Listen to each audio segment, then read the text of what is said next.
কতদিন পর আমাদের বাড়িতে একটা ছোটোখাটো অনুষ্ঠান হলো, আর অনুষ্ঠানটা অনেকটাই ভালো ছিল। হ্যালো এভরিওয়ান, কী খবর, কেমন আছেন সবাই? আশা করি সবাই ভালো আছেন। তো প্রতিদিনের মতো আবার একটা নতুন ভিডিও নিয়ে হাজির হলাম। দূরেও কাছে যে যেখান থেকে আমার আজকের এই ভিডিওটি দেখছেন, আশা করছি পুরো ভিডিওটি আপনাদের ভালো লাগবে। তো আমরা সবাই মিলে সবজি কাটছি। তো কী জন্য কাটছি বলেন তো? আজকে আমাদের বাড়িতে একটা ছোট্ট অনুষ্ঠান, মানে একটা ছোট্ট মেয়ের মুখে ভাত। তো সেই অনুষ্ঠানের জন্য আজকে তো তরকারি কাটা করা হচ্ছে। তো আমি ওইদিকে সমস্ত কাজ সেরে ঘরে চলে আসলাম। আর গেস্ট আসবে অনেকেই, তো সেজন্য ঘরে বিছানাটা চাদরটা একটু পাল্টে নিচ্ছি। তো সকাল থেকে তো সময় পাইনি, সকালে উঠেছি আর বাসি কাজকাম করে চান সেরে পুজো সেরে নিয়েছি। তারপরে ওইদিকে গিয়ে যে কাজগুলো ছিল সেগুলো সারা করে আসলাম। আর এইদিকে ঘরের বিছানাটা তো পরিষ্কার করা হয়নি, তো একটা নতুন চাদর ছিল সেটাই পেতে দিচ্ছি। আর অনেক গেস্ট আসবে, কে কখন ঘরে এসে বসে, সেজন্য একটা ভালো চাদর পেতে ঘরটাকে একটু পরিষ্কার করে পরিপাটি করে নিচ্ছি। আর এই চাদরটা দেখতে খুবই ভালো লাগছে। কয়েকদিন হলে এই চাদরটা কিনে আনা হয়েছে। তো আমি তো অনলাইন থেকে ওইভাবে চাদর কিনি না, তো আমাদের মার্কেট থেকে এই চাদরটা আনা হয়েছে। আর ঘর দোর গোছানো থাকলে অনেকটাই টেনশন ফ্রি থাকবো। ওইদিকে রান্না হচ্ছে ঠাকুর মশাই, তো সেজন্য এইদিকে যে কাজগুলো আছে সেগুলো সেরে নিচ্ছি। তো আমার আজকের এই ভিডিওটি যদি আপনাদের ভালো লেগে থাকে, আমার চ্যানেলটিকে সাবস্ক্রাইব করে দেবেন। আর যারা ফেসবুক থেকে দেখছেন, লাইক এবং ফলো দিয়ে আমার পেজের পাশেই থাকবেন, আমাকে সাপোর্ট করবেন এবং শেয়ার করে দেওয়ারও অনুরোধ জানাচ্ছি। তো এই তো আমি বিছানাটা একটু পরিপাটি করে গুছিয়ে নিচ্ছি। আর এখন তো অনেকটাই গরম, তবুও এই তো আমার মেয়েটাই কাঁথাটা এলোমেলো করবে, বলে কি আমার ঠান্ডা লাগছে ভোরের দিকে, তো কাঁথা গায়ে দেয়। আর এই কাঁথাটাকে গুছিয়ে নিচ্ছি।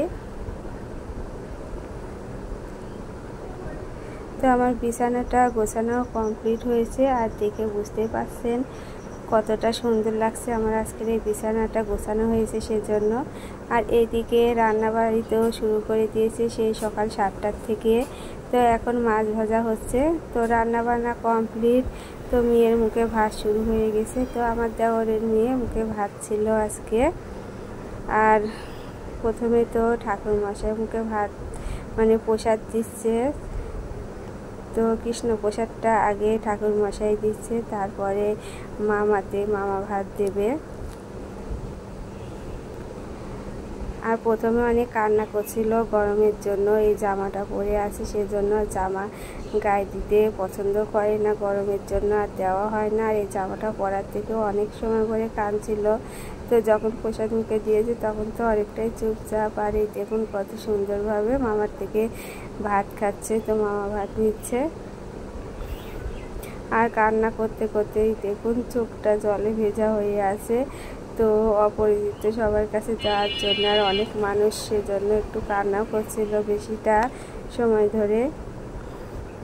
আর যখন পায়েস আর টক মুখে দিচ্ছিল তখন তো অনেক খুশি, চুপ করে খাচ্ছিল। আর আমি একটু সাইডে বসে ওকে সাথে একটু কথা বলছিলাম যাতে ও চুপ থাকে। আর আমার এই বড় মাটা অনেকটাই ভালো, কান্নাকাটি করেই না বলতে গেলে, শুধু খিদা লাগলে যে একটুকু কাঁদে। আর অনেকটাই শান্ত, সবার কাছেই যায়।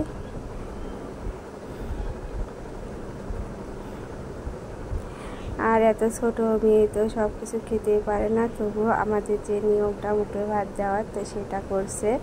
আর সব কিছু একটু একটু করে মুখে দেওয়া লাগে, সেজন্য একটু করে সব কিছু মুখে দিচ্ছে।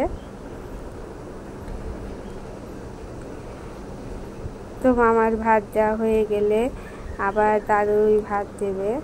তো ভাতের অনুষ্ঠান হয়ে গেছে, তারপরে অনেক গেস্ট এসেছিল, তাদের খাওয়া দাওয়ার আমি অনেকটাই ব্যস্ত ছিলাম, সবাইকে খেতে দেওয়া লাগছিল।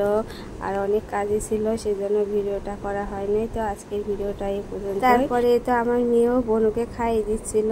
তো ভিডিওটি কেমন লাগছে আজকে পর্যন্ত, সবাই ভালো থাকবেন, নমস্কার।